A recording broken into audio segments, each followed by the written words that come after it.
Now, yes, I just saw that little black-capped chickadee. There was a couple of them here, but there was one in that tree kind of talking to me. But I remember when I was still going back and forth to the cabin so many years back, it was right down in this little valley. I was walking down off that opposite side of the slope, walking down, and I heard this snort, and I looked, and it was this cow moose, and she was like kind of over there, and I thought, wow, isn't that amazing? I just thought to myself, I was just looking at it, and then suddenly I heard a sound over there. And that cow moose was not alone. There were two others. Now what happened was I actually just stopped and I started talking to them. I said, I'm not going to hurt you.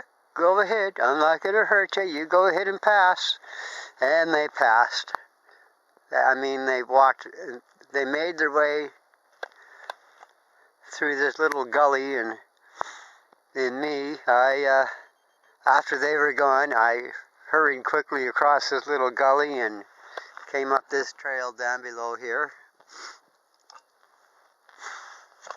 That was quite an experience. And the reason the moose were in this gully is that way down in there, in among those spruce trees, about 60 or 70 feet in, there's a stream running. And those spruce trees are standing so thick, they provide a nice wind shelter, and that stream provides a source of water. As far as I know, I think most of the moose in this area were shot or driven out by overhunting. That's what I think. And the presence of dogs over a number of years didn't help the situation, because they took down their own number of moose and deer. Now I have to instead of going to the cabin, I'm going to make my way back out to the main road. And I'm going to try to do so without falling. Oh my goodness. See, this looks like ordinary snow, but it's actually ice, and it's quite slippery.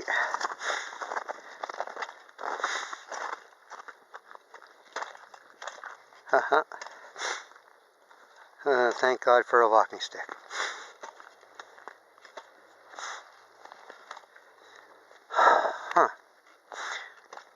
Okay, I am walking in the wrong part of the trail right now. The major part of this trail was turned to ice by the use of those four-wheeled bikes, because that's where most of the water is flowing down, in the ruts. That's how the ice built up. On the side here, it's not too bad. There's still enough snow, I'm not going to fall on my butt again.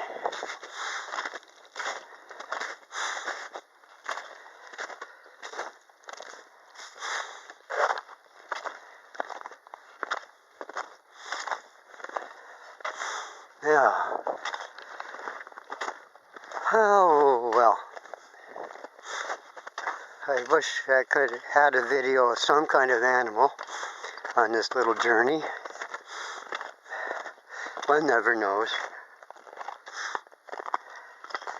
The journey isn't over yet. I still have to make it out as far as what I call a gravel pit. That takes me out to Mispec Road.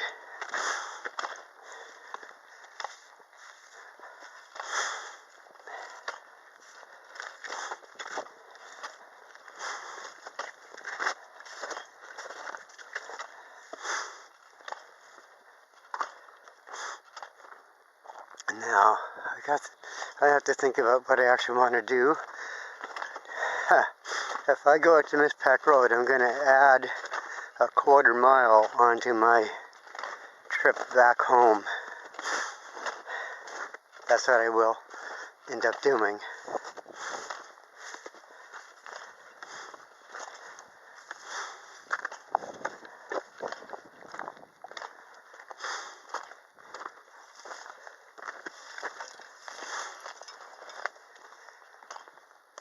But at least I'll be on a road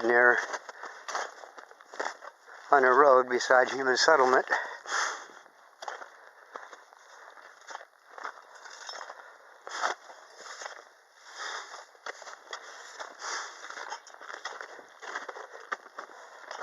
And in the open where the sun can shine.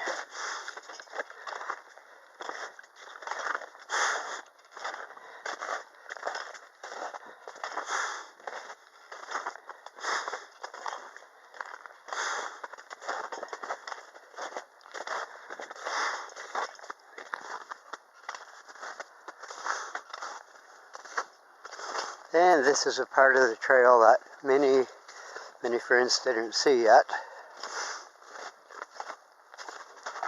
And the one thing I like about this is you can watch the eagles and the hawks up in the sky here. You can see them as they patrol the Mispec Stream Valley. Because this road, this is original horse and wagon trail. The farmers used to bring their, they used to go to the Mispec Wharf to get their fish and scallops and clams from the fishermen, and the farmers also carried their vegetables and stuff like that out here. But they also had wagon roads leading into St. John. And they went to the farmers market to sell their goods there.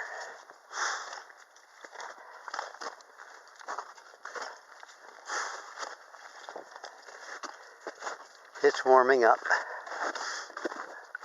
I will be forced to open up my jacket some to let some heat out now.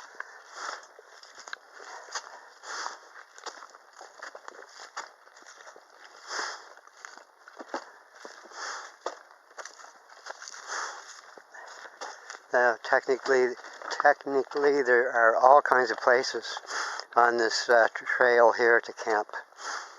So, like, I could come up in April and do some camping if I wanted to. But in April, when the snow is gone, the frost is still going to be coming out of the ground. It's going to be very muddy. So it's probably going to be May before I get the boss camping with me.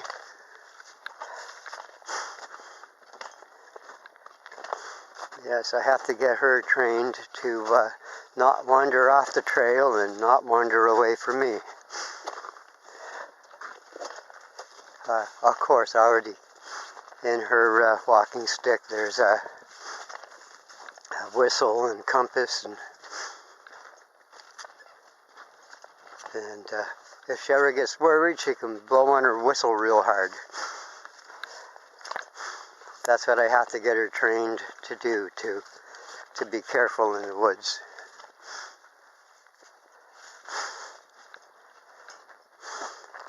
Oh, I'm coming up to a memorable spot.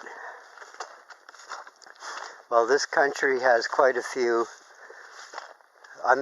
this countryside here has quite a few natural springs, and we're coming up to one of them. And I used to fill my canteen up here. My wife and I used to name this place the Tears of Mother Earth. Yep, the actual name, Tears of Mother Earth. This water is so pure. It's all spring water.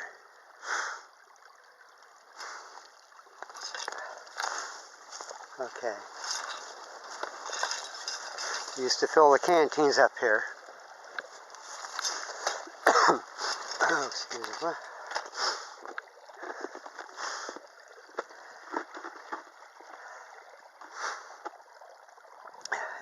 And bring the water home and save it so that we could make a coffee with that water at home. It's so much different than tap water. It's amazing. Oh my gosh.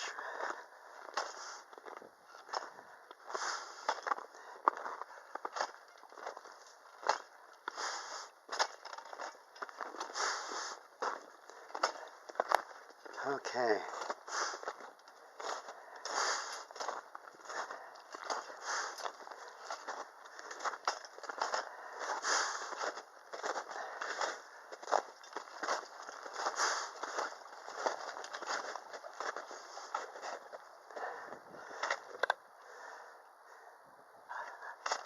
A lot of these, the buds, the leaf buds are out, just like the baby apple tree of St. John the Baptist. All we need is 3 weeks of plus temperature weather, and these leaves are going to explode into green bloom, and that would be nice.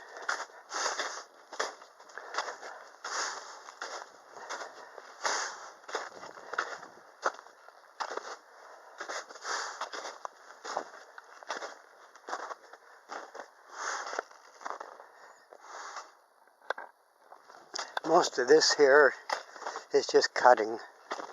This old cutting area regrowing over. So everything is standing thick, and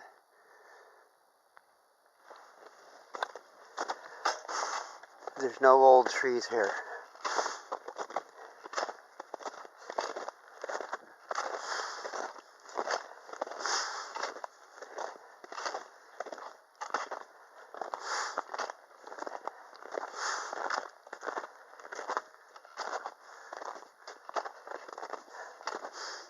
Oh, I can't believe that I haven't seen one rabbit. I have not seen a rabbit, a partridge. I saw nothing. There was nothing. You'd think it was an empty.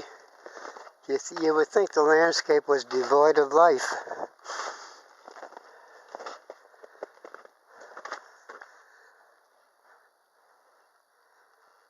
Wait, well, not quite devoid. These are the remains of rabbit tracks, so the remains of.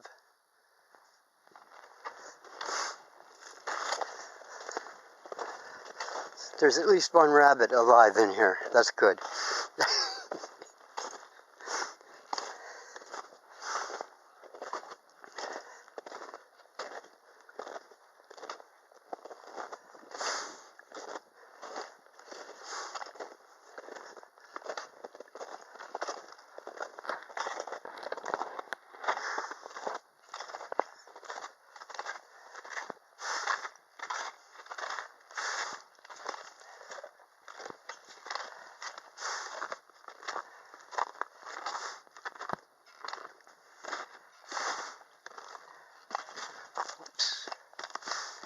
Come on.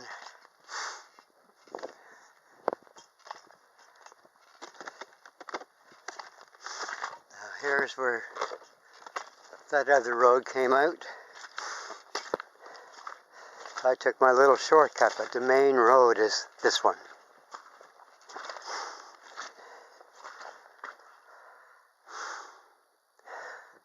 I think I'm going to take a break. Now that's soup. This is frost coming out. Yeah, that road's turning to soup already.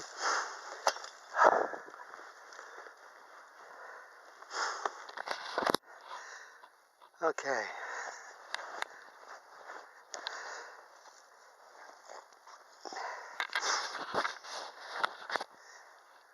Well, I think I'm going to have a puff off my vape, and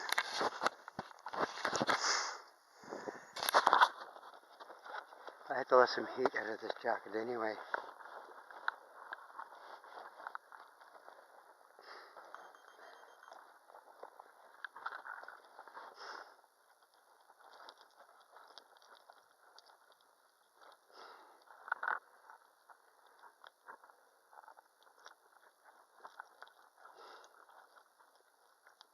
Well, I'm trying to get my vape out of my pouch there. I brought 2 vapes with me this time. Something to, I've only used them 3 times so far. I mean, yes, I've only used a vape 3 times since I started my journey.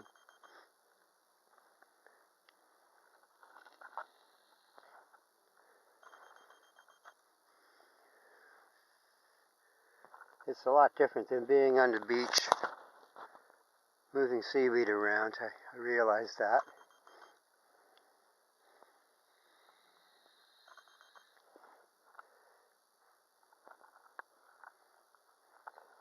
It's actually a break from it.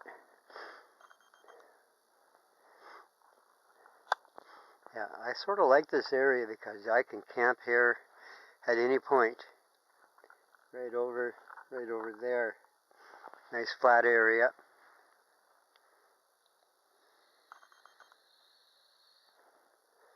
But one must keep in mind that ticks in the Mispec Stream Valley are very bad. I'm talking about dare ticks.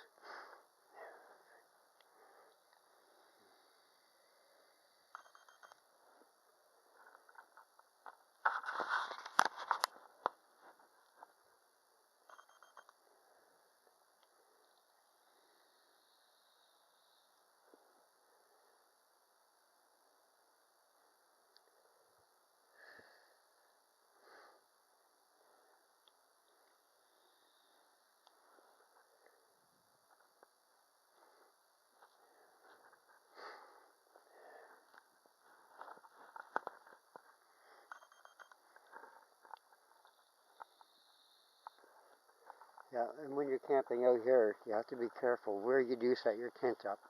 You can't set it on the main road or here. You can't set it where there's tracks because somebody might come along and run into your tent.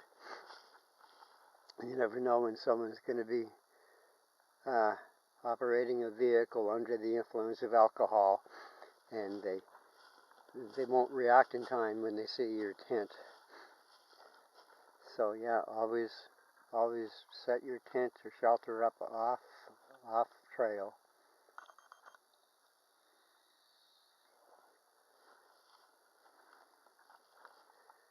Okay, I will take a break from filming for a second and have a sit down and just relax.